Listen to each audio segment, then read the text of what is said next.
Chew on this. You are about to enter a discussion on how to actually live out faith in Christ in the reality of our messy lives. This discussion comes from our Wednesday night crew, the pastoral preaching notes, and the live large group discussion that these notes prompted. Something we like to call a community-based learning experience. Come on, chew on this with us. Accountability. Being held accountable. Something we all truly enjoy. But accountability. What portion of Scripture is directed at holding us accountable? Why did Paul write certain things that he did in his letters? Was he after this structure? And just this word of accountability, how did he send the line out, and how did he fish it back? How in the world can you hold someone accountable from months worth of travel? I mean, the concept of accountability just really took me by surprise when we dove into our topic this week. We are starting a new series here with the Wednesday night crew, Walking Together in His Amazing Grace, a study of Ephesians. And this is week 1. Welcome to Ephesus. And we discussed this topic live on Wednesday night, January 5th.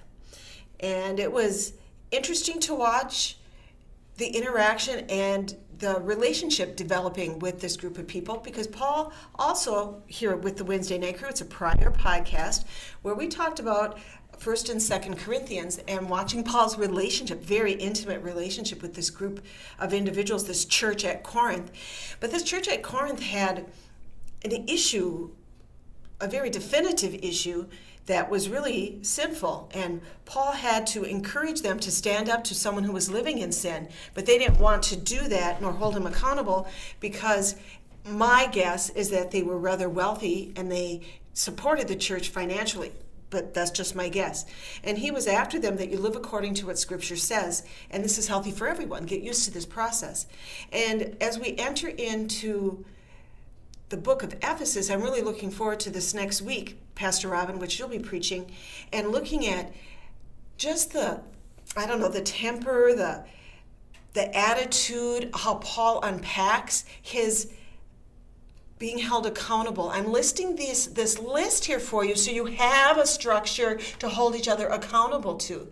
And I'm curious how it compares to the Corinthians, because he loved them dearly. He lived about 18 months with them, and this bonding, and he loved them dearly. But it appears as we get going in this podcast, there was this church at Ephesus, I am really excited to see, because it had a really different atmosphere. And I guess I was not knowing this, but I was expecting a similar cadence, I guess, as Corinthians, because Paul also, he didn't plant, I don't think he planted the church in Ephesus, but that he took and gave it the structure of accountability that helped it grow and it became part of. We'll get to that in just a moment. But I'm really curious to watch and see what we discover as we continue to go through different commentaries and learning together about the background of what was happening in this community of Ephesus, but what can be called from extra-biblical sources about the issues they faced, like we discovered when we were walking through Corinth, dealing with the Corinthians, those naughty Corinthians, and how Paul, I mean, he yelled at them all the time. That's what he did, Pastor Robin. He yelled at them all the time. So I'm really looking forward to see if he yells at the Ephesians all the time. The Ephesians all the time. So here we begin this study.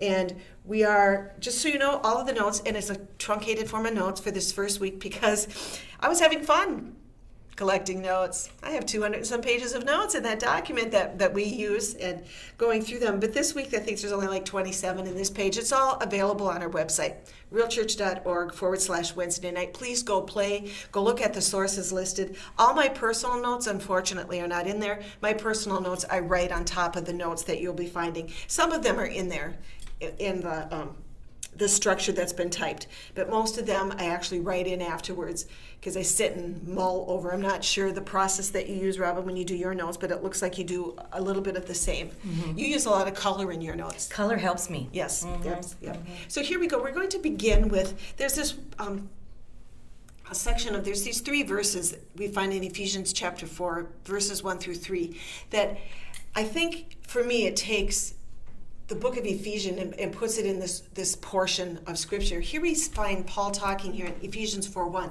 I think this is the goal of everything that he's talking about, and it's unity in the body of Christ. And here he says, I therefore, a prisoner for the Lord, urge you to walk in a manner worthy of the calling to which you've been called. Walk in a manner worthy of the calling to which you've been called, with all humility and gentleness, with patience, bearing with one another in love. Do we underline the word bearing? Do we underline the word patience?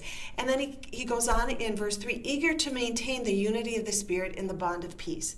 Looking at, this is the goal. This is what he wants us to live and to express and to be human. He's not asking for us to be extra superhuman. This is, with the help of the Holy Spirit, this is what we can expect from one another. This is a definition of a healthy church. And my question when I first read this is, do I understand that this is a calling? You have been called to do this.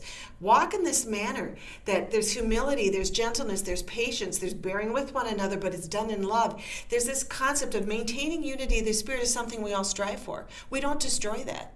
That is walking in a manner worthy. So when we go against those things, we are walking in a manner unworthy, and Paul can come up and stick his fingers up our nose and yell at us, because that's not what I want you to do. There is this understanding of, we're going this way together. Put on your big girl boots or put on your big boy boots, and we're going this way together, and that is closer and closer towards Christ. So I wanted to meet Paul where he's at when we get into the book of Ephesians, and we took a little bit of a journey looking at Paul's timeline with the Ephesians, what that looked like.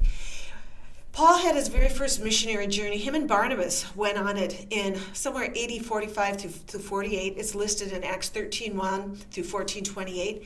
And this established Christianity in the Asian Peninsula, in Sicily, Pamphylia, and Perga, and it established it there. But Ephesus was not on their target this first journey, but Ephesus was due west of this. Ephesus was a city that had embraced multiple religions. It had a populace of about 200,000 people, so different religions for different gods and goddesses, and it was definitely west of all of these other churches that were planted. So they didn't go to Ephesus first, which was kind of interesting, because usually they go, and I'm guessing Ephesus was the largest city in the area, but they went to these other ones, established those churches. Now, on their second missionary journey, Paul did not go back with Barnabas. In Acts 18, it talks about him going with Aquila and Priscilla and maybe Timothy. They're thinking Timothy may went with him. And they stopped at Ephesus. This is about AD 49 through 52. Now, the Corinthian church was planted in 52, so at the end of the second missionary journey, we find Paul in Corinth working on that. So here, he leaves Aquila and Priscilla here, and they're thinking Timothy as well. So this could be the catalyst of the church in Ephesus. And Apollos, this is where he encountered Priscilla and Aquila, and they instructed him how to preach the gospel by knowing Jesus and how to do it in a more excellent way. So this is where Apollos received his training and instruction.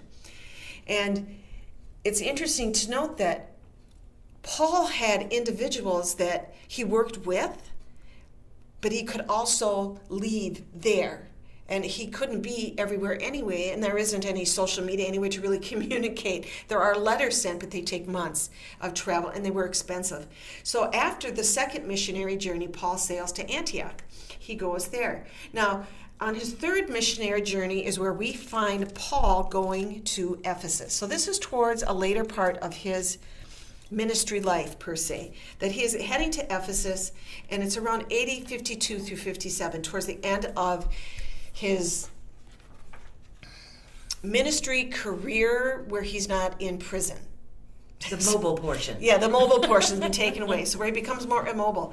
And the ministry in Ephesus lasted about 3 years. I read some sources that said 2, but most of them said 3. And that made me go, So if you're with the Corinthians for 1.5 years, and that was a really big deal for Paul to stay there that long, does this mean Ephesians were harder? Or what does this mean that he was there for 3 years? What is going on? We know the letter to the Corinthians that he wrote was it written from Ephesus? Oh, well, I'm going to have to wait till we get to that portion of the notes. I'm trying to go off my memory. Or was it written?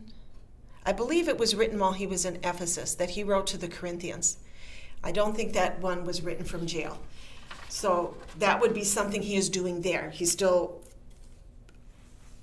pastoring these other churches, helping train these other leaders, helping deal with conflict is what Paul did, and he did it really well.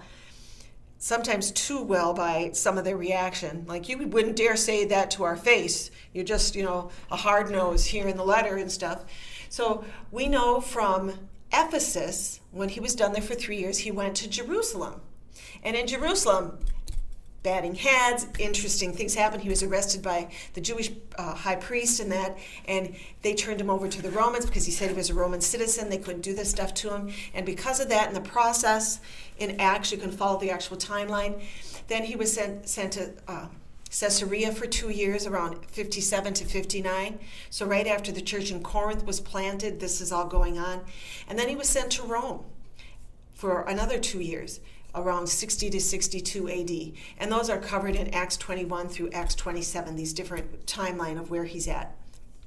Now, if you take a look at the map of Ephesus, it's beautiful. I found a beautiful color one. It was great up on the Tron, so people could see this is a real city. You can see the downtown area. You can see the hanging out library area. You can see where the houses are, and yes, they're by the shore. I'm sure there was an expensive part of Ephesus and a cheaper, not near the water part of Ephesus. There is this really big, large building. There is a huge temple to the goddess Artemis, also known as Diana, the fertility goddess. And it's huge. I think it would fit 25,000 people. And so you have to ask yourself, what would 25,000 people go to a temple or theater, because it's open aired. So it's just kind of interesting to imagine what we would call politely decadence, but I don't think it was decadence, and I think it was just horrid. We would not even begin to wrap our brain around how a fertility goddess would be worshipped. And so that was a huge part of the city, as well as the other religions that they supported. But another growing one that grew after Paul left and grew, so when we get about 30 years later, when the Apostle John writes the book of Revelation, Ephesus is listed in there as one of the churches that the prophecy is aimed at, and they are upheld for being a healthy church, for being a group that loves one another. But there's one thing that the Spirit had against them, and that they lost their first love.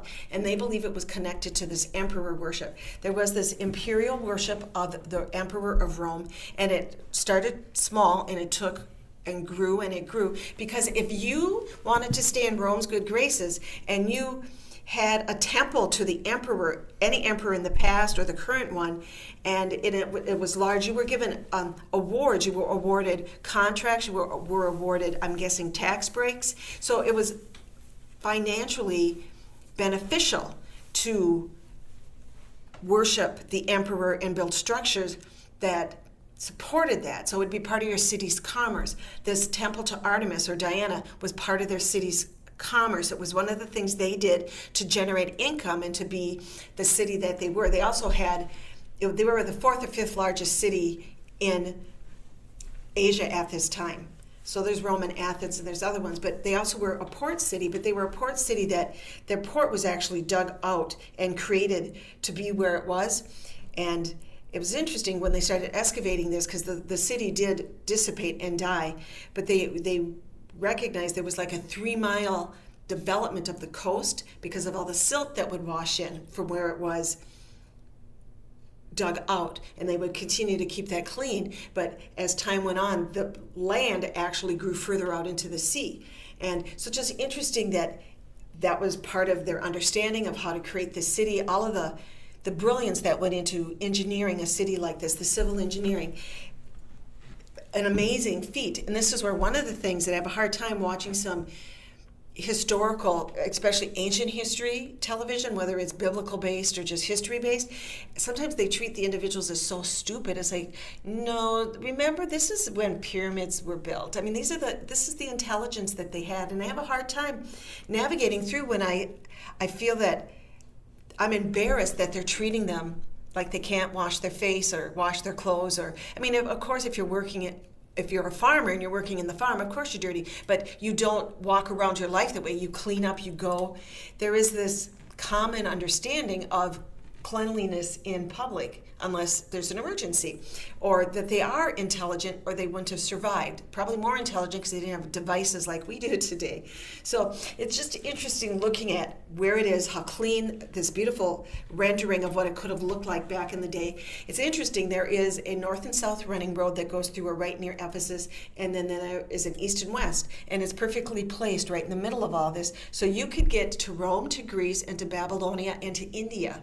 You could get to all these places coming in this port, spending your money. We need to refurbish and restock our ship in that for those that were going that way, but also you can restock if you're going on the roads. And the Romans made the roads safe and passable. It was one of the gifts they gave to humanity at the time.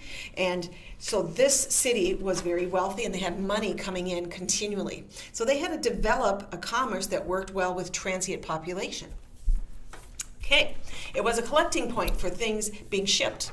That was part of the ways they made their money. It was definitely influenced by the Roman imperial economy because they needed that to help make more money. So whatever kind of emperor worship or anything they could do to keep Rome happy was one of their dedications. Ephesus actually existed in what we would now call the westernmost part of Turkey, is where this big bustling city would have been at this time. They had, Pastor Robin, this aqueduct system where the city was supplied with water with significant amounts being carried in by these aqueducts. And water was collected in cisterns and then distributed throughout the city through clay pipes. So they actually had a aqueduct and a piping into the house system, to public fountains, and into private residences. They created a structure where the wealthy would be able to have running water in their home. Isn't that fascinating? I was blown away at that this advancement. The ability to have all you have to do is go camping and be without water, and you figure out how quickly important water really is, and that they came up with all of this, and that I don't know exactly how their fountains worked in their accessibility to the general public at the time, but to be able to have some in private homes and some as public fountains, that's really significant. Yes. It is fascinating. I want to see the video. Exactly. Yes. So we know that Paul came to this city, returned back there, though he never really left there, but he made it his home for about 2 to 3 years, AD 53 to 55. And it does say here in my notes that those Corinthian letters were written from here. Timothy is remembered to have worked some follow-up ministry in Ephesus. And they believe it was later in Paul's ministry that Timothy was sent to Ephesus to help run the church as well. I do believe it is some of his correspondence in Timothy where he talks about sending him there. We think that Ephesus may also have served as a hub for the Christians, that it was a place where it was kind of like Port Central for the other churches because it was such a large church. And we know that according to extra-biblical literature, the Apostle John lived and stayed, and he died in Ephesus, and that would mean that Mary, Jesus' mother, who John was the son to after Jesus died on the cross, that Mary lived there as well. So these individuals, as this church is growing and forming, they get to go to church with Jesus' mom and the Apostle John. And tradition has it that John was over 100 years old, and they would bring him to church on a cot. They would carry him in, and he would always say, love God and love people. That was the two things that he talked about. So that is this church. They have this rich, amazing history. It was on the shore of the Aegean Sea, between two mountains. Oh, they had a 6-mile wall that went around the outside, so there's a 6-mile wall. There were many immigrants.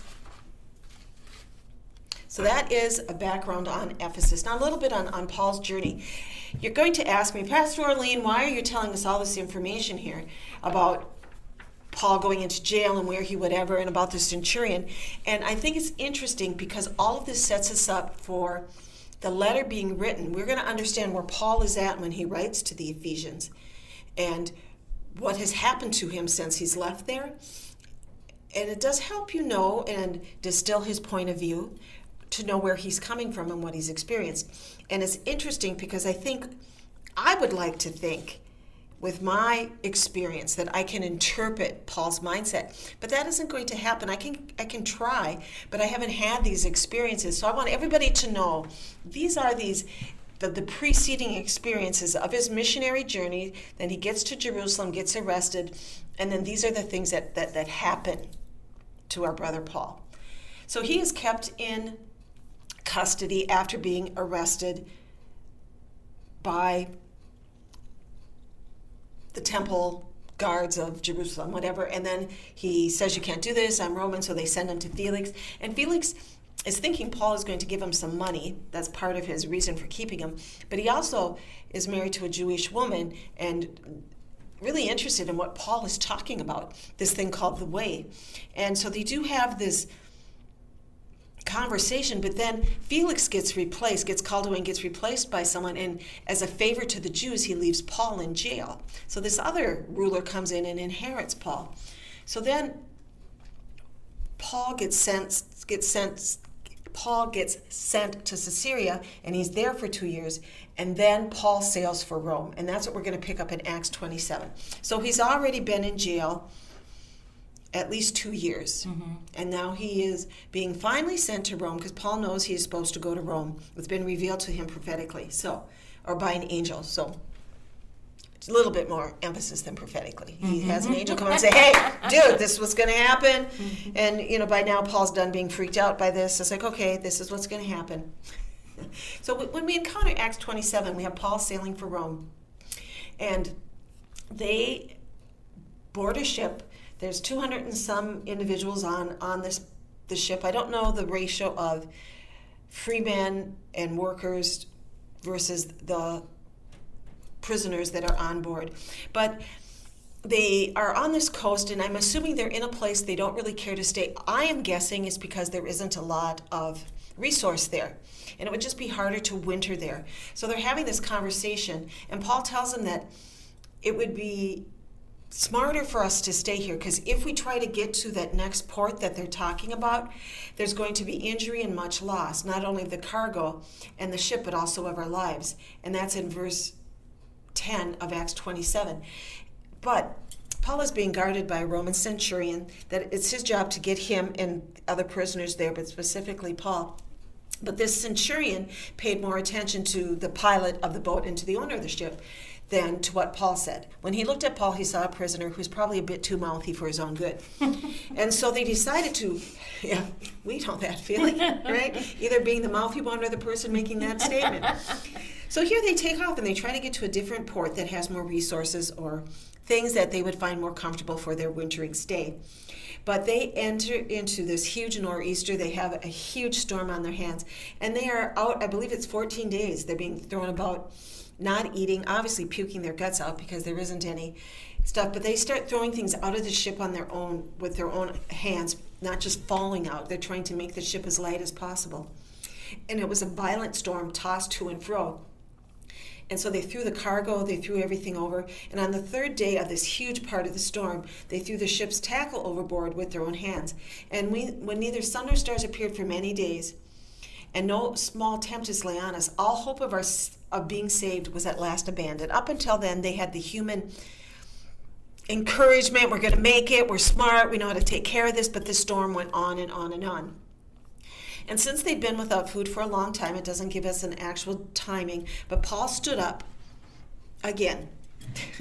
After it's like, I told you guys. I know he's saying it under his breath. I told you guys. But he stood up among them and he said, man, you should have listened to me and have not set sail for Crete. I told you this was going to happen and incurred the injury and loss. But I want to tell you now to take heart. For there will be no loss of life, because that was something that he said was going to happen. But he tells them, there will be no loss of life among you, but only of the ship. For this very night there stood before me an angel of the God to whom I belong and to whom I worship. And he said, do not be afraid, Paul. You must stand before Caesar. And behold, God has granted you all those that sail with you, knowing that Paul was praying for his shipmates. So they're all there like, so he has this God, and we were treating him like this, but he was praying for us this whole time that, God, you said that some of us are going to lose our lives, but God, could I ask for them not to? And God granted that to him, that they are going to, that the lives will be saved. So take heart, men, for I have faith in God,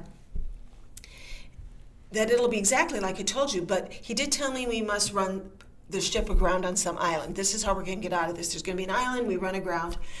And all of this stuff started to happen. They seen some land. They were getting ready to go. They all started to begin listening to Paul as we were working our way down Acts 27. And they see this land. It's the island of Malta. They don't know that, but they're going to find out. And they're getting closer, and they realize they're going to be able to do this.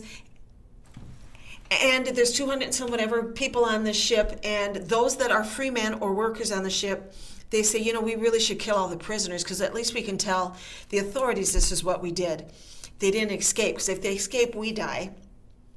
And the centurion, something happened to him in this time on the ocean, and he wouldn't let them. He had the authority, he had the whatever, and it says, verse 43 of Acts 27, but the centurion, wishing to save Paul, kept them from carrying out their plan. So here we have this Roman of Romans there to do this job, but is finding out that Paul is an interesting character. His faith is coming through in his life, watching how he cares for individuals and how he worships a God that is someone who talks to him and has a plan for his life, even though it's not always the most wonderful thing to embrace, knowing you're going to be in jail and have to go stand before Caesar, and chances are you're going to die. But this is God's plan to move ahead the gospel of the Lord. Now, the centurion sees a different man than he's seen at the beginning of the trip. And he got his way. They did not carry this out. So all of these prisoners and everyone, they got up onto the island. So we get to Acts 28, and they're wet. They're on the island. The ship ran aground, and it was useless. So they were stuck there until somebody came that could take them away. And it was rainy and cold, and so they gathered. Paul actually gathered a bundle of sticks, and he started them on fire. And while he was there doing that, a snake came out and bit him in the hand. Now, all of the natives of the island are watching this, because this is their social media of the day that arrives at the island. Look at these people doing this weird stuff. Are the gods favoring them because they found a place to land their ship in this storm? Or when they seen the viper bite Paul, their very first thought is, oh, this guy's wicked because the gods are after him, and we know this is a poisonous snake, and we're going to sit here and watch him die. And nobody's going to help him because he's due this. This is a natural law, natural act of the God of nature, going to get rid of the bad seed. But it's weird. Paul looks at the snake, shakes his hand, throws the snake into the fire so it dies. Kind of cute. Kind of brings back memories of other things, the book of Genesis. But anyway, there's this idea of a viper trying to move God's hand. It's like, no, Paul just lets it go in the fire. And he doesn't get sick, Pastor Robin. He doesn't get sick at all. He doesn't blow up. He doesn't vomit. He doesn't turn green. He doesn't swell. There was no harm. Well, now they changed their mind, and he's a God. They're going to worship him. How flexible are they? Yes, that's right. Blessed are the flexible. Oh. They thought he would fall down and probably have seizures, but nothing happened. Wow. So they changed their mind, it says in verse 6, and he's now a god. Now, in the neighborhood of the place where lands belonging to the chief man of the island named Publius, who received us, entertained us hospitably for 3 days. This man named Publius received him. He's the chief of there. And there in that neighborhood, it happened that his father was sick with fever and dysentery, and so there's a really good chance he's going to die once your body starts emptying itself of everything. And Paul visited him, and Paul had a decision to make. If I pray for him and he doesn't get well, are they going to kill me? Right. But if I pray for him and he does get well, God is going to be glorified. So it says that Paul visited him and prayed, and putting his hands on him, healed him. And when this had taken place, the people on the island who had diseases also came and were cured. So Paul ministered. So here is the owner of the ship, the captain of the ship, all the workers, all the other prisoners, and the Roman centurion watching Jesus work through Paul on this island. And they were there for about 3 months watching this happen. So they had this amazing experience watching. And now the centurion not only gets to meet Paul and see him as a man and decide that he's not going to listen to him, and then go through this journey with Paul and watch him be a godly man to the point where he doesn't want anybody to end his life. It's going to be his God ending his life or no one. And then he gets to watch the power of God working through Paul. Why is this the journey Paul is taking to go to Rome? He has this Roman of authority and good standing, learning the message, not just hearing about it, but watching it happen before his very eyes. The centurion's practicum. Yes, that's right. 3 months of college. Here we go. And once they get to Rome, the centurion gets to see, they get to Greece first and then to Rome. But he gets to see the family of God meeting Paul, so giving him supplies, helping him. They're waiting for him. They know that there must have been letters sent to expect him, and so they're waiting. And so the centurion gets to see the family of God at work. And it says in verse 16, and when we came into Rome, Paul was allowed to stay by himself in a home with the soldier who guarded him. So very different than how we do things today. And it's interesting, what is God up to? Because this is unusual. It's listed here. This centurion, this guard, bonded in this, I believe this guard became a Christian. It's my imagination, going here again, that this is what was going to assist in the message being carried out throughout all of Rome and all the Roman colonies, is relationships like this being formed, doing life and letting people be around you and watching God interact in your life. We don't go tell people about Jesus. We go live a Christian life and love people, and they get to watch Jesus work in our life. Totally different approach to what discipleship looks like. Here the centurion is getting one great big major gulp of watching God work through Paul's life. And so the centurion, did he believe? Did he give his life to Christ as we would define it in our word? I'm guessing he did. How could he not? Especially watching his heart change. So Paul was receiving a firsthand experience with a hardcore Roman on his journey. This is how one witnesses. This is how one lives a life so a Roman can find Christ in my life. So he had a cheat sheet honed over the months that he was in transit from Caesarea to Rome. While he was in the Roman prison, he wrote the book of Colossians, the book of Philemon, and the book of Philippians. And we're figuring somewhere around 60 to 61. So my question is, here we have Paul writing, and then he also writes the letter of Ephesians. So he's there, and when you read the book of Ephesians, you know Paul is addressing information that he has. And what motivated him to write these letters? Where did he get information from? What was the information? When we went through the books of 1st and 2nd Corinthians, we could easily, you can see the outline of problems, of conflict that Paul was resolving through his letter. Mm-hmm. Ephesians isn't like that. It's not like he attacks these great big conflict of, don't do that, where's your faith type of stuff. He addresses different things. It's a totally different tone in this letter. So what motivated this? Where did this come from? Wait, there's more.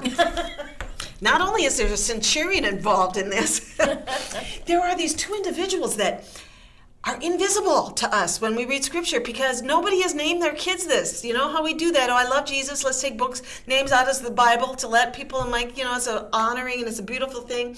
But nobody's ever named their child Tychicus, and nobody's ever named them Epaphras. And we came up with nicknames of Ty. We can do Ty, but then also Paps or Pappy or EPAP. EPAP ain't working. We thought Paps, no, that's not working either. We could call them Raz, maybe Raz, but I don't know. But we're going with Tychicus and Epaphras, so you can see them. But there's these two individuals that they are part of it. Once again, what motivated him to write this? Looking at this network, like you were talking about before the podcast started recording, Pastor Robin, questioning this organization. Like Paul is the head of this multi-campus church, putting it in our understanding. Right. And he has all these individuals that are there, but he is helping them as the leader, the systems coordinator, the boss, if you will, and orchestrating not who stays where, but where do churches need to go, and who has that, whoever has that. It's the need demands who's moving where.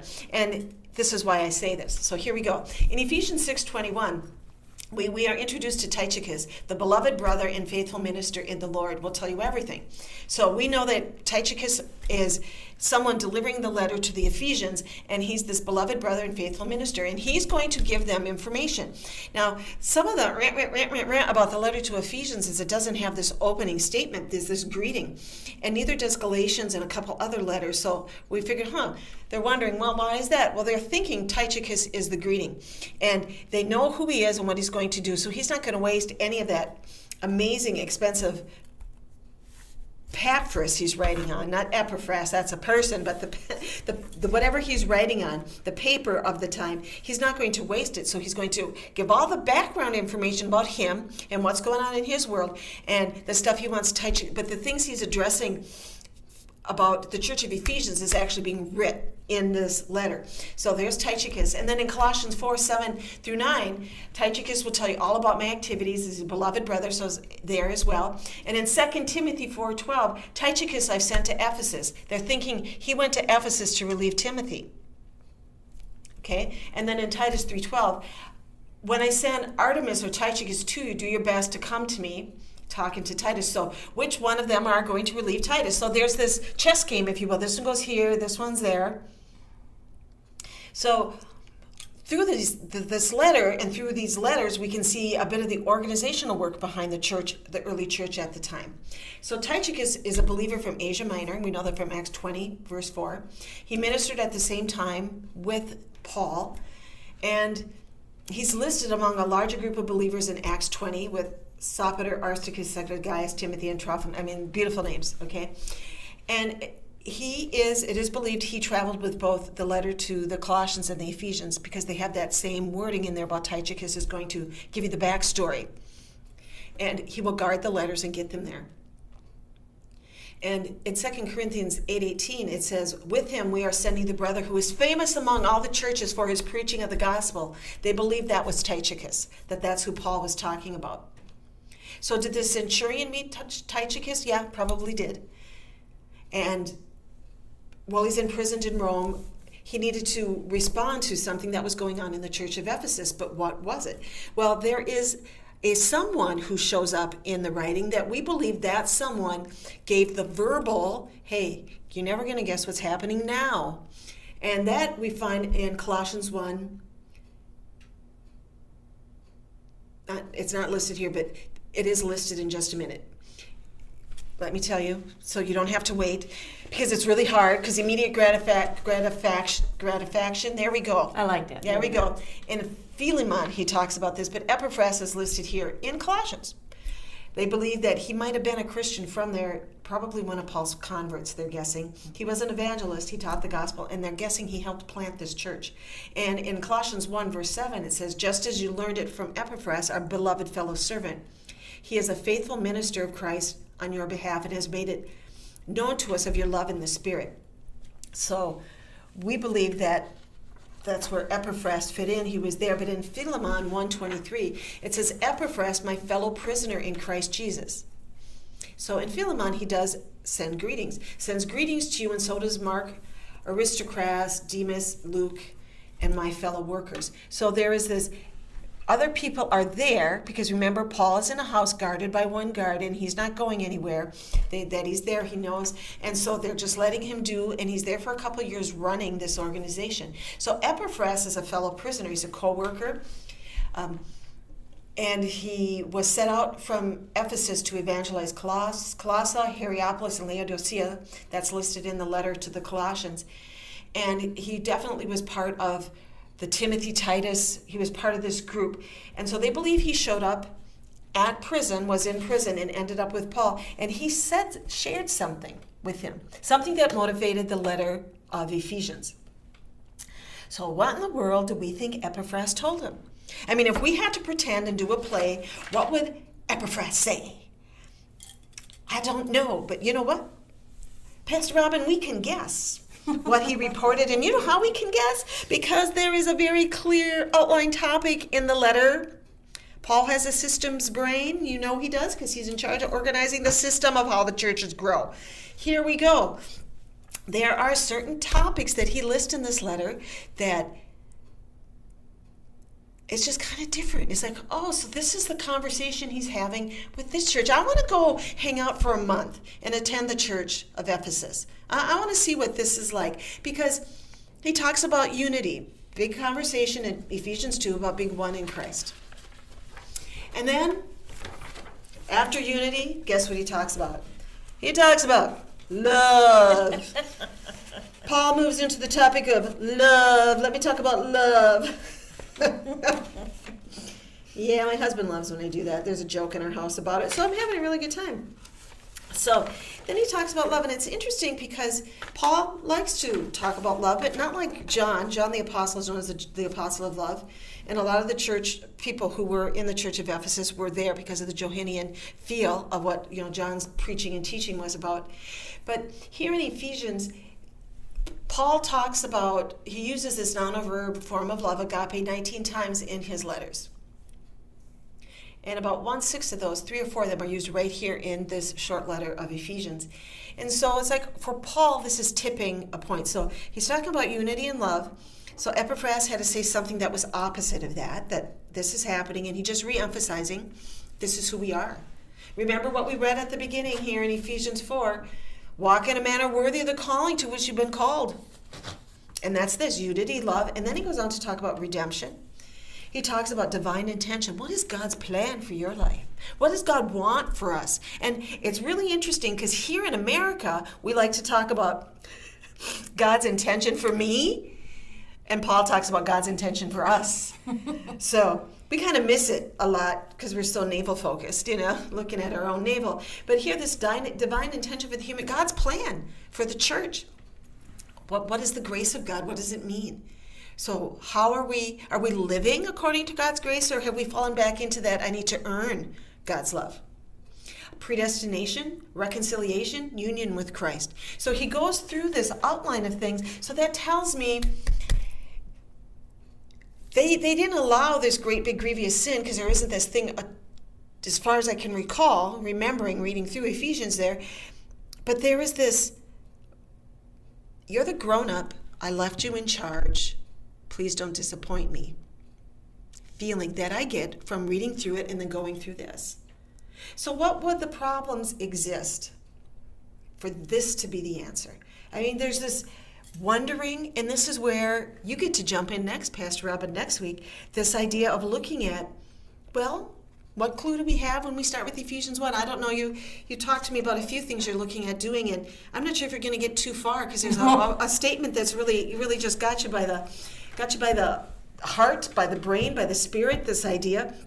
But here there is this, how in the world can we even accomplish living this wonderful list of unity, love, redemption, divine intention, grace, I'll leave that one out, that's a little bit different conversation, reconciliation and union with Christ. How can we even live this? How can we accomplish this? Well, Pastor, you just need to love one another. And it's like, no, love's listed in the list. Love isn't how we're going to accomplish this. Love is something we're working at accomplishing. But how do we do it? And I have to go back to our Ephesians 4, 1 and 3. Before I go back to that, Pastor Robin, was there anything that you wanted to add? I've been doing a lot of talking here today. No, that's good. Because, it just strikes me, here's Paul, and he's got, first off, he's coordinating all of these things for all of these churches in prison. Yeah. Which blows me away. Woe is me, I can't do this, it's too cold outside. Yeah. He's just like, okay, I guess this is where my mobile office is. And so here's Paul doing that, and he's got these people, and it really strikes me that he's loving each one of these churches, and they are varying sizes, and we're discovering with these letters they are in various stages of maturity. True. Right? Yep. And the people that he gets that have been raised up in the ministry that he cares for, Titus and Timothy and Tychicus and Epaphras and all of these folks, they're at different stages in their maturity too. I mean, how cool to hear Paul say, about, this brilliant preacher. Yes. Yes. That, and sending people here, and he will encourage your heart when he gets there. And how wonderful for Paul as the leader of this, supporting all of this in love, that he can say, I am sending someone to you that I know will encourage you. So all of that to say, each one of these different congregations, different expressions of body. Yep. Each body needs something a little bit different. Now, are there common principles that make all bodies work? Yes, there are. But this body may need a little more iron. This body may need a little more whatever.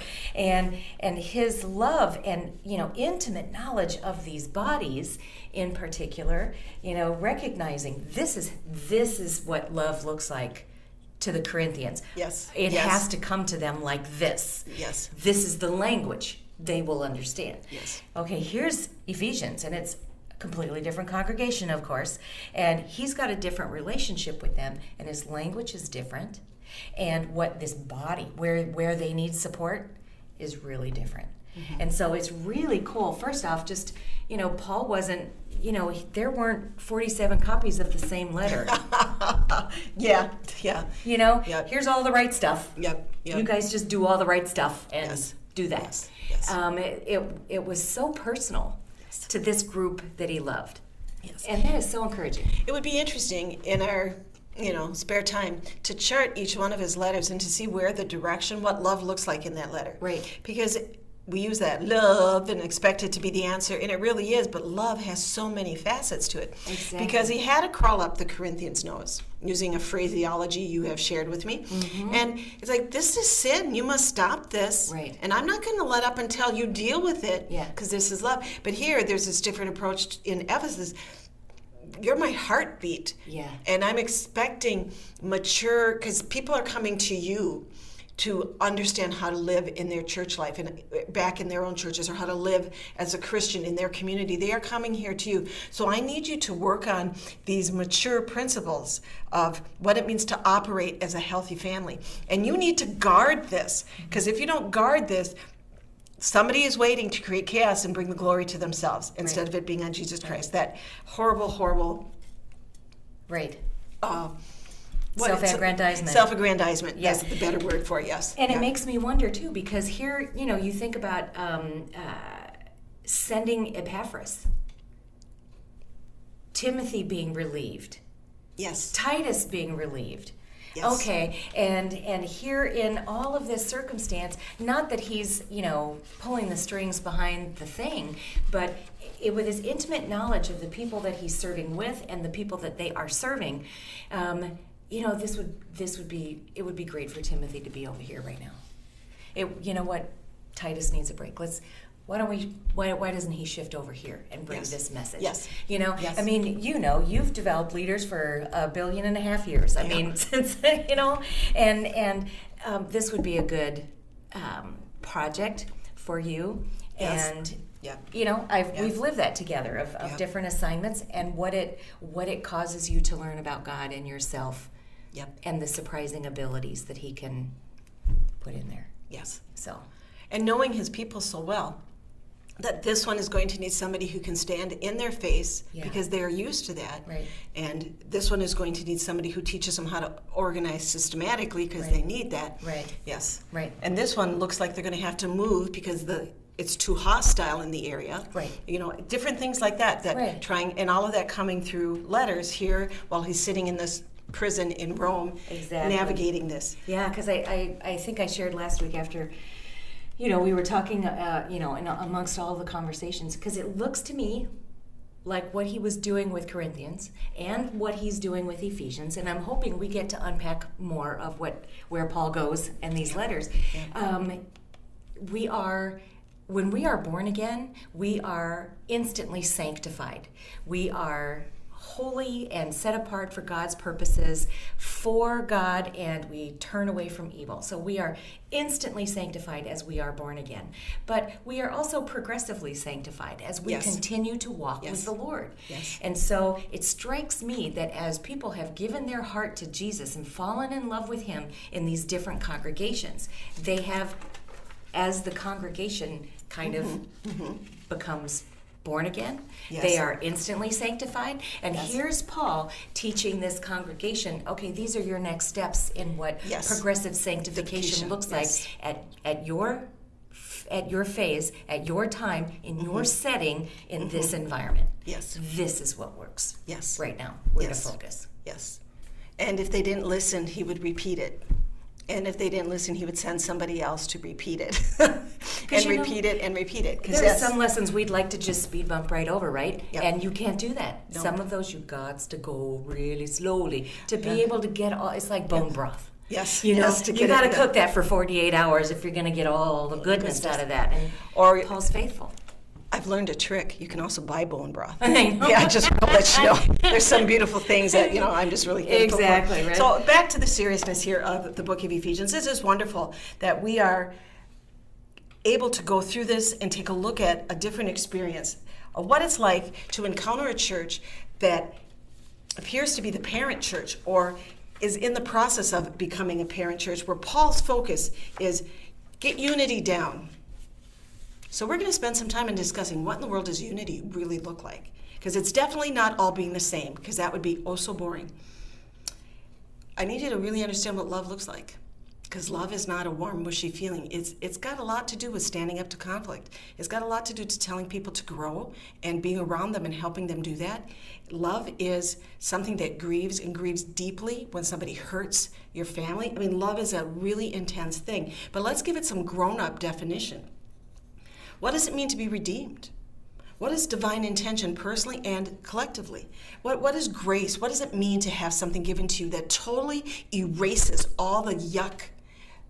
If nothing else has happened but our salvation, if the Holy Spirit never communicated with us except this one thing, falling in love with Jesus removes all of this, what you owe from your sin. That would be enough to live our life if we understand what it is. So we're going to look at these items that Paul addressed and then wonder, what in the world did Epaphras tell him? Or Epaphras? Which one do you think it is? I don't know. I looked at the key. It's in my notes, but it's not right there. I copied it for Tychicus so I could remember how to pronounce it. So if you have an opinion, orlean@realchurch.org, let me know what you think. So here, once again, there's these things, and I keep asking, what is it? What is the motivation? What is the problem going? And then how in the world does he measure whether they did it or not? It's probably from the individuals they are sending letters back. But here, how in the world do they accomplish it? Here is reading Ephesians 4:1 once again, but after going through the list of the things that they needed to work on growing to solidify their leadership in the church world. Ephesians 4:1. I therefore, this is Paul telling them in his feeling and vernacular of his understanding. This is what they heard when this letter was read out to them as a church body. I therefore, a prisoner for the Lord, me Paul, where I'm at, in Rome in prison, for the Lord. This is what I'm telling you. I'm urging you. I'm not just saying this is a good idea. I'm telling you, everything within me tied into this body that's in this prison in Rome, facing death, I'm urging you, this is so important. Listen to me. I want you to walk in a manner worthy of being called a Christian. Walk in this. You need to walk in a manner worthy of the calling to which you've been called. And then he goes on and he lists all of the things required of that. I want you to walk worthy. And these are the things that he left us with as a list of things that he found important that they needed to look and examine whether they were walking worthy. So welcome to Ephesus.